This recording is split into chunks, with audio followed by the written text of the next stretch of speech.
Isa kang bright na tao pag ito ay nasagot mo. Tingnan natin ang talas ng iyong memorya. Ito na ang tanong, kung ang Tagalog ng cover ay takip, ano pa ang ibang tawag sa takip? Isa kang bright na tao pag nahulaan mo ito. Ang tanong, syudad ito sa Pilipinas. Mahulaan mo kaya kung anong syudad ang mabubuo mo rito? Ito ay may 5 letra.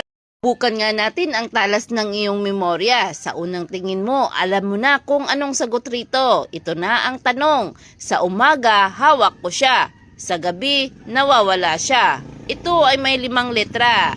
Matalino ka pag ito ay nasagot mo. Subukan natin ang talas ng iyong memorya. Ito na ang tanong. Kapital ito ng probinsya ng Rizal. Anong syudad kaya ang mabubuo mo rito? Matalino ka pag ito ay nasagot mo. Subukan natin ang talas ng iyong memorya. Ito na ang tanong. Anong bayan sa Bicol ang kilala sa Pili Nuts? Anong lugar kaya ito? Isa kang bright na tao pag ito ay nasagot mo. Ito ay lugar. Ang tanong, top 3 na may pinakamayamang probinsya. Anong lugar kaya ito ang mabubuo? 3 lang ito. Subukan nga natin ang talas ng iyong memorya. Ang tanong, 7 letra lang ito. Ito ay Tagalog words. Anong salita kaya ang mabubuo mo rito?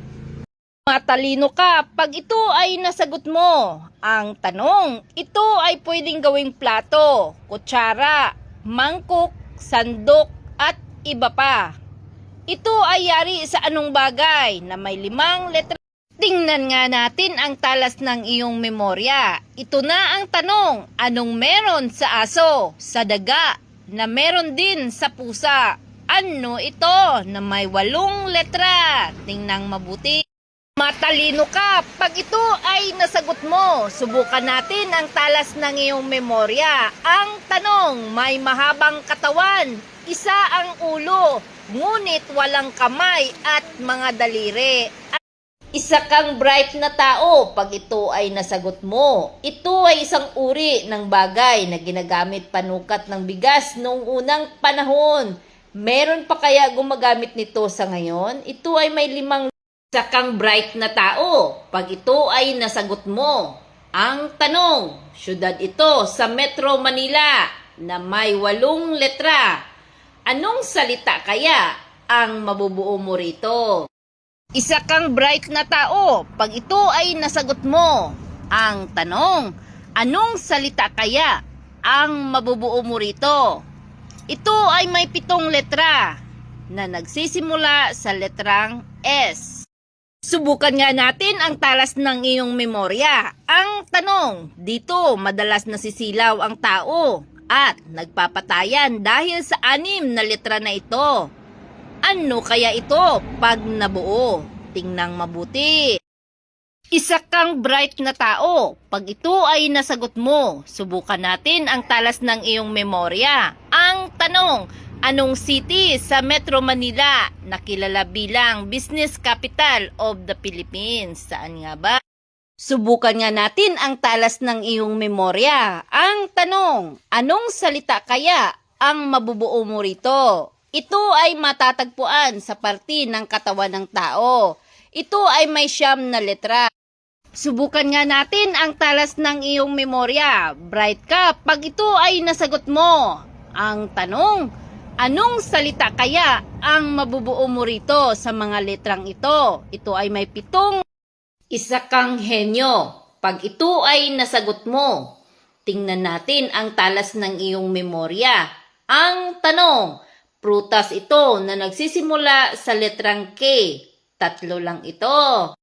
Isa kang bright na tao pag ito ay nasagot mo. Ito'y kumpletuhin. Ang tanong, anong salita kaya ang mabubuo mo rito? Sipag at tiyaga ang susi ng blank. Isa kang bright na tao pag ito ay nasagot mo. Tingnan natin ang talas ng iyong memorya. Ito na ang tanong. Lugar ito sa Maynila kung saan dito binaril si Dr. Jose Rizal. Saan nga ba? Matalino ka pag ito ay nasagot mo. Subukan natin ang talas ng iyong memorya. Ito na ang tanong. Ito ay may 6 na letra. Bagay ito na ginagamit sa mukha. Ano ito? Subukan nga natin ang talas ng iyong memorya. Ito ay may 8 letra lamang. Bagay ito na ginagamit sa mata kapag nanlalabo na ang iyong paningin. Ano kayang salita ang mabubuo mo rito?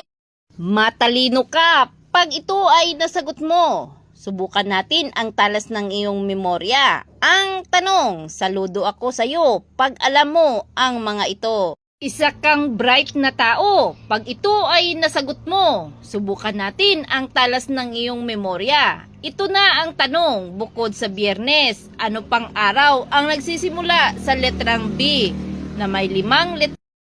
Subukan nga natin ang talas ng iyong memorya. Ito ay may 5 letra lamang. Ang tanong, kung ang Tagalog ng ship ay barko, ano pa ang ibang Tagalog ng barko?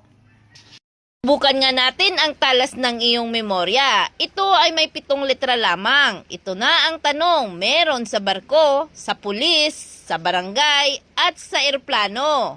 Ano ito? Tingnan mabuti. Subukan nga natin ang talas ng iyong memorya. Ito ay may 5 letra lamang. Ito na ang tanong, hindi kama, hindi upuan, pero ito'y napakakomportabling pahingaan. Ano ito?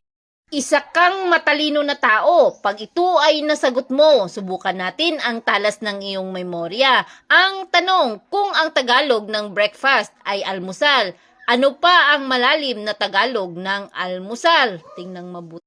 Matalino ka pag ito ay nasagot mo. Subukan natin ang talas ng iyong memorya. Ang tanong, anong P ito na lumalaki kapag ito ay binubuka? Ito ay may 6 na letra. Subukan nga natin ang talas ng iyong memorya. Ito ay may 6 na letra. Ang tanong, hindi tao, hindi hayop, pero bongga dahil ito ay nagsusuot ng iba't ibang damit. Ano ito? Matalino ka pag ito ay nasagot mo. Subukan natin ang talas ng iyong memorya. Ito ay may 5 letra lamang. Ang tanong, syudad ito sa Metro Manila at dito matatagpuan ang pinakamalaking mall. Saan nga ba? Subukan nga natin ang talas ng iyong memorya. Ito ay may 5 letra lamang. Ito na ang tanong, hindi kama, hindi upuan, pero ito'y napakakomportabling pahingaan. Kung baga, nakaka-relax ito. Matalino ka pag ito ay nasagot mo. Subukan natin ang talas ng iyong memorya. Ito na ang tanong, kung ang Tagalog ng ship ay barko, ano pa ang ibang Tagalog ng barko? Ito ay may 5 letra. Matalino ka pag ito ay nasagot mo. Ito ay may 5 letra lamang. Ang tanong, bukod sa Biyernes, ano pang araw ang nagsisimula sa letrang B? Ano ito? Matalino ka pag ito ay nasagot mo. Subukan natin ang talas ng iyong memorya. Ito ay may 10 letra lamang. Ang tanong, ano itong bagay na lumilipad, may buntot at sumasayaw sa hangin? Ano ito? Matalino ka pag ito ay nasagot mo. Subukan natin ang talas ng iyong memorya. Ito na ang tanong, ano ang nauna sa 4? Aso, pusa, manok, kambing? Ano kaya? Subukan nga natin ang talas ng iyong memorya. Ito ay may 5 letra lamang. Ang tanong, pagkain ito na matagal pinakuluan. Paborito ito ng mga matatanda. Ano kaya ito?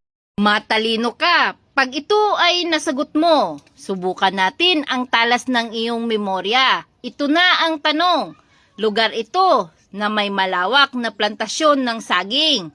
Anong lugar kaya ito? Isa kang bright na tao. Pag ito ay nasagot mo. Ang tanong, may binti, walang hita. May ngipin, walang bunganga. Ano ito? Ito ay may 8 letra. Ano kaya? Matalino ka pag ito ay nasagot mo. Subukan natin ang talas ng iyong memorya. Ito na ang tanong, lugar ito na may malawak na plantasyon ng saging. Anong lugar kaya ito? Isa kang bright na tao. Pag ito ay nasagot mo. Ang tanong, may binti, walang hita. May ngipin, walang bunganga. Ano ito? Ito ay may 8 letra. Ano kaya? Isa kang matalino na tao. Pag ito ay nasagot mo, ito ay may 6 na letra. Ito na ang tanong, kapatid kong maraming ngipin, taga-suklay ng itim na damo kapag ito'y mahangin.